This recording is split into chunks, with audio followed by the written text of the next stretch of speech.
Olá pessoal, meu nome é Gustavo, eu sou aluno do Instituto de Química da USP. Eu fiz iniciação científica no Departamento de Minas e Petróleo, lá no Laboratório de Caracterização Tecnológica, de 2021 a 2022. O título do meu projeto é Desenvolvimento de método para determinações elementares em matrizes geológicas por ICP-OIS. Eu fui orientado pela professora doutora Karina Ussen e o meu trabalho foi encerrado em agosto de 2022.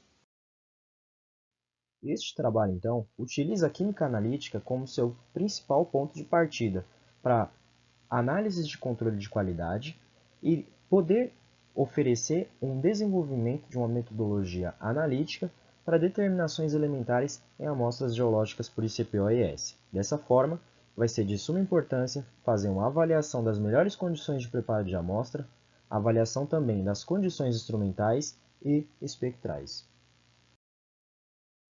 Então, para entendermos por que essa digestão se chama multiácida, nós observamos por meio desse fluxograma que ao longo de todas as etapas foram utilizados 4 ácidos diferentes, sendo o ácido nítrico na primeira etapa e outras 2 misturas ácidas contendo ácido nítrico, fluorídrico e perclórico, e uma outra mistura contendo ácido clorídrico e ácido nítrico. Com o auxílio desse fluxograma, nós podemos observar que a diferença crucial entre a digestão multiácida e a digestão por fusão é que na digestão multiácida nós utilizamos 4 ácidos diferentes e na digestão por fusão nós utilizamos aí um fundente, que é o tetraborato de sódio.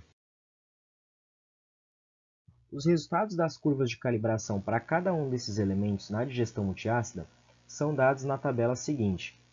Duas curvas foram preparadas para cada um desses elementos, uma curva alta e uma curva baixa. A curva alta vai de uma concentração de 1 mg por litro a 50 mg por litro, enquanto a curva baixa vai de 0,05 mg por litro a 5 mg por litro.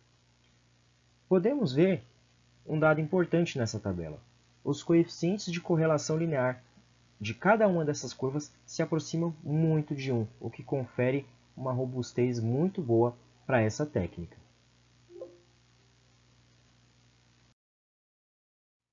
Na calibração por fusão, nós destacamos o seguinte resultado.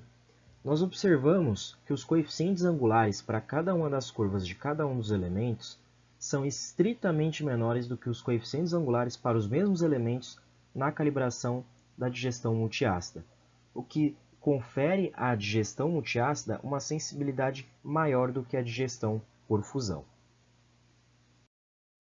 Para conferir confiabilidade aos nossos resultados e às nossas metodologias, nós preparamos um material de referência certificado.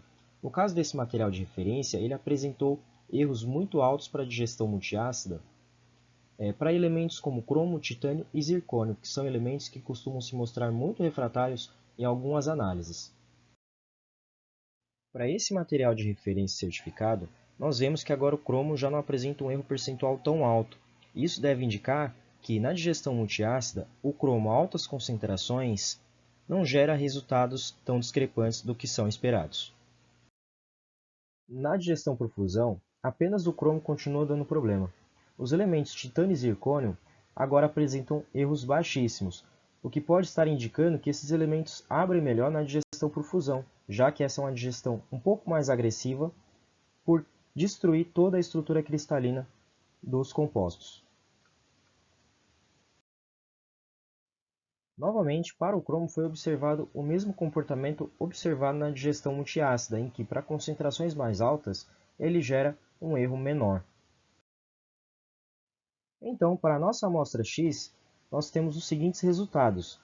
Olhamos para os valores de titânio e zircônio e podemos ver que as concentrações desses elementos na digestão por fusão geram resultados maiores do que resultados gerados pela digestão multiácida.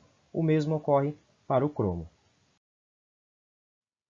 A amostra M é uma amostra retirada do primeiro solo contaminado pela tragédia de Mariana. E fazendo as mesmas análises que fizemos para a amostra X, nós chegamos exatamente às mesmas conclusões quanto a cada um desses analitos, principalmente os analitos refratários.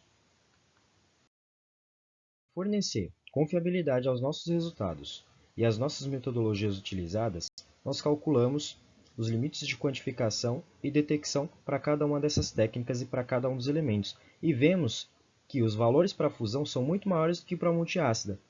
Isso faz com que nós pensemos e acreditemos que a fusão tem uma sensibilidade menor do que a multiácida, como já concluímos anteriormente. As conclusões que nós chegamos são: a digestão multiácida é muito boa para diversos elementos, exceto para elementos refratários, em que contamos, nesse caso, com o auxílio da digestão por fusão, que também, embora seja uma técnica excelente, acaba sendo uma técnica com a sensibilidade menor do que a digestão multiácida. Outro problema que nós encontramos ao longo das análises é que o cromo em baixas concentrações é muito problemático, tanto para a digestão multiácida quanto para a digestão por fusão. Por fim, podemos ver que erros muito pequenos foram observados ao longo dessa análise, o que confere também ao ICP-OES uma alta robustez. Essas são as referências do meu trabalho e eu agradeço por ter assistido à minha apresentação até o final.